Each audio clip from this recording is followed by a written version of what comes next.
नमस्कार दोस्तों, कैसे हैं आप सब। दोस्तों पिछली वीडियो में हमें पॉलीग्राफ टेस्ट, जिसे हम लाई डिटेक्टर या झूठ पकड़ने वाला टेस्ट भी बोल देते हैं, उस पर चर्चा की थी। अगर आपने नहीं देखा हो तो देख लीजिएगा, यहीं कहीं स्क्रीन के ऊपर कहीं लिंक आ रहा होगा। डिस्क्रिप्शन पे भी मैंने लिंक डाल दिया है। आज के इस वीडियो में पिछली वीडियो के क्रम को आगे बढ़ाते हुए आज हम बात करेंगे नार्को टेस्ट के बारे में। नार्को टेस्ट की वैसे तो कोई पिक्चर अवेलेबल नहीं है, क्योंकि इसमें ऐसा कुछ होता ही नहीं है जिसकी कोई पिक्चर ली जाए या बनाई जाए। नार्को टेस्ट थोड़ा सा रिस्की होता है। क्यों होता है, आइए जानने की कोशिश करते हैं। एक दवाई होती है जिसका नाम है सोडियम पेंटोथल। शायद कुछ लोगों ने नाम सुना होगा, लेकिन बहुत सारे लोगों ने नहीं सुना होगा। जिन लोगों ने नहीं सुना है उनकी जानकारी के लिए बता दूं कि सोडियम पेंटाथल, इसका यूज आमतौर पर एनेस्थीसिया के लिए किया जाता है। एनेस्थीसिया यानी जब किसी की सर्जरी ऑपरेट की जाती है, कोई ऑपरेशन किया जाता है, तो व्यक्ति को बेहोश करने के लिए इसका प्रयोग किया जाता है, या शरीर के एक हिस्से को बेहोश करने के लिए इसका प्रयोग किया जाता है ताकि दर्द महसूस ना हो। इसी दवाई की एक सीमित मात्रा दी जाती है नार्को टेस्ट के दौरान। इस दवाई को ट्रुथ सीरम के नाम से भी जाना जाता है, यानी एक ऐसी दवाई जो आदमी से सच बुलवाती है। आप सब सोच रहे होंगे कि इस दवाई के देने के बाद क्या होता है।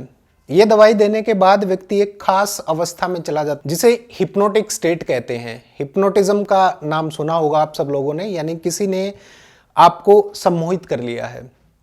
कई लोग सच में सम्मोहन कर लेते हैं, उसके पीछे एक पूरी न्यूरोसाइंस काम करती है। पैरासाइकोलॉजी में खूब स्टडीज होती हैं हिप्नोटिज्म को लेकर। अब बात आती है कि इस अवस्था में आखिर होता क्या है। इस अवस्था में आप सोए नहीं हैं, आप जाग रहे हैं। हालांकि हल्की चेतना है या होश है, बीच में नींद आ जाती है, फिर कोई आपको हल्का सा थप्पड़ मार के उठा देगा और आप उठ जाएंगे। यही सब चलता रहता है। उस समय आपकी बेसिक इंटेलिजेंस या बेसिक रिस्पॉन्स सिस्टम काम कर रहा होता है। कोई आपसे प्रश्न पूछता है, सवाल पूछता है, आप उसका उत्तर दे पा रहे हैं। बस इतना होता है कि आप पूरा सेंटेंस नहीं बोल पा रहे, थोड़ा सा बोल रहे हैं, फिर सो जा रहे हैं, फिर थप्पड़ मारकर उठाया जाता है, और यही सब चलता रहता है। आपकी मेमोरी काम कर रही होती है, लेकिन आपका इमेजिनेशन, क्रिएटिविटी और एनालिसिस एबिलिटी जो है वो गायब हो जाती है। आप इस अवस्था में कुछ नया नहीं सोच सकते। ये नहीं सोच पाएंगे कि किसी भी सवाल का जवाब देने पर आप पर उसका क्या असर पड़ेगा। ये एनालाइज नहीं कर पाएंगे आप, चूंकि आप कोई नई कहानी नहीं बना पाएंगे। अमूमन किसी भी सवाल का जवाब देते समय हमारा दिमाग इतनी तेजी से चलता है कि 1 सेकंड में पूरी की पूरी कहानी की सेटिंग कर देता है, पूरी कहानी बना देता है।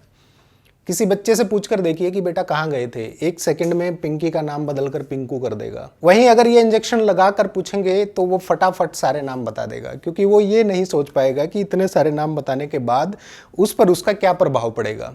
ठीक ऐसे ही नार्को टेस्ट के दौरान इस दवाई को देकर पूछा जाता है, और वो बिना सोचे समझे तकरीबन सारे सवालों का जवाब सही और ठीक देता है। इसलिए कुछ मामलों में नार्को एनालिसिस टेस्ट बहुत ऑथेंटिक हो सकता है। 2002 के गोदारा कांड में पहली बार नार्को टेस्ट किया गया था। दंगा हुआ था और रेल में आग लगी थी।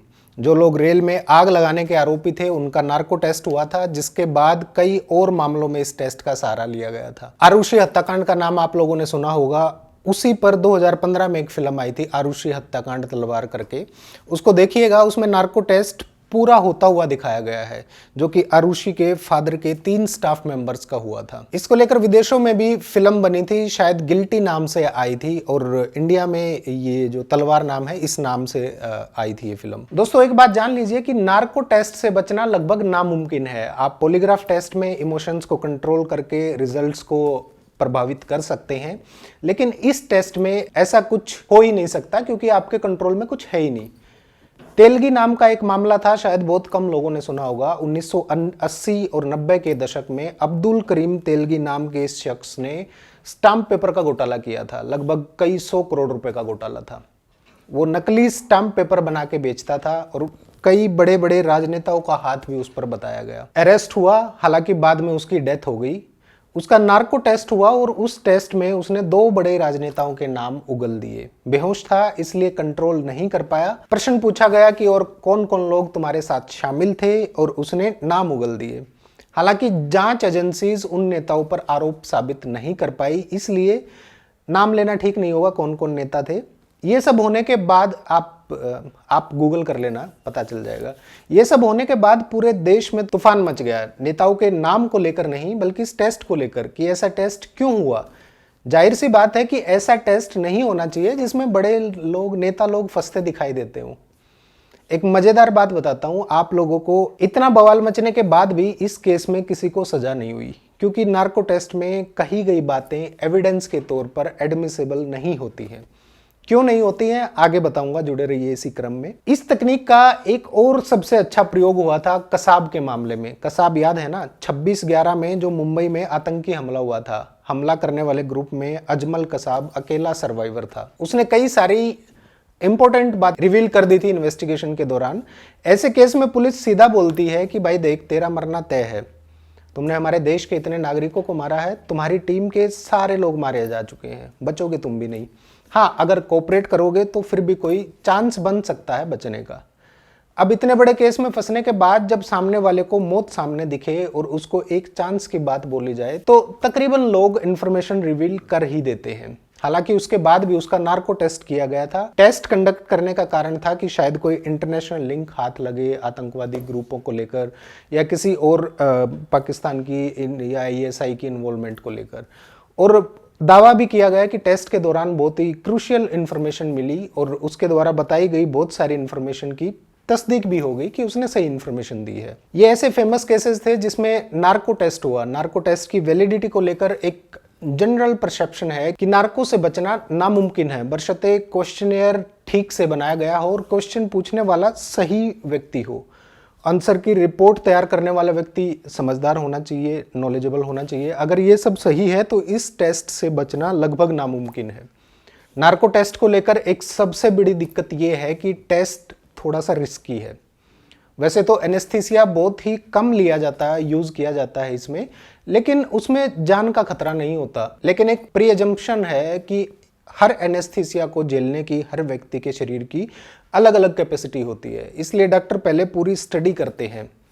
एक्सपर्ट्स सर्जरी से पहले व्यक्ति की स्टडी करते हैं, उसको कितनी डोज देनी सेफ रहेगी। बहुत ही ध्यान रखना पड़ता है, पता चले कम डोज दी और मरीज ऑपरेशन के बीच में ही उठकर बैठ गया, ज्यादा डोज हो गई तो पता चला कि वो बेचारा कभी उठ ही नहीं पाया। तो ये भी खतरा होता है कि ज्यादा डोज दे दो तो आदमी मर जाता है। सेम सिचुएशन इस टेस्ट में भी होती है, पता चले डोज कम रह गई और व्यक्ति होशो हवास में जवाब दे रहा हो, हमें लग रहा हो कि वो बेहोश है इसलिए सच बोलेगा। ज्यादा दे दी तो पता चले कि वो परमानेंटली किसी ऐसी अवस्था में, किसी ऐसी स्टेज में चला गया जैसे कोमा हुआ।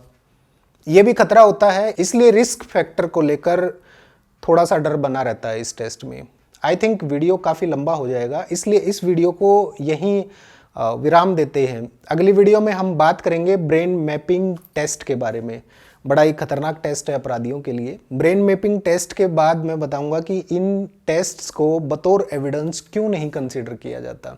इसलिए चैनल को सब्सक्राइब कर लीजिए और इस वीडियो को लाइक करके शेयर जरूर कर दीजिए। नमस्कार।